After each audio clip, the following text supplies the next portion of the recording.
কোনোরকমভাবে breakfast শেষ করে বেরিয়ে পড়েছি ভোট প্রদান দেখার জন্য। হ্যালো এভরিওয়ান, আসসালামু আলাইকুম। এই কেন্দ্রে লোক খুবই কম ছিল, ভোটার ছিল না বললেই চলে।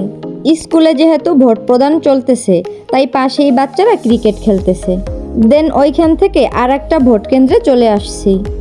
এইটা বাতেনপাড়া সরকারি প্রাথমিক বিদ্যালয়। পুরুষ এবং মহিলা উভয় পক্ষই খুব শান্তিপূর্ণভাবে ভোট প্রদান করতেছে।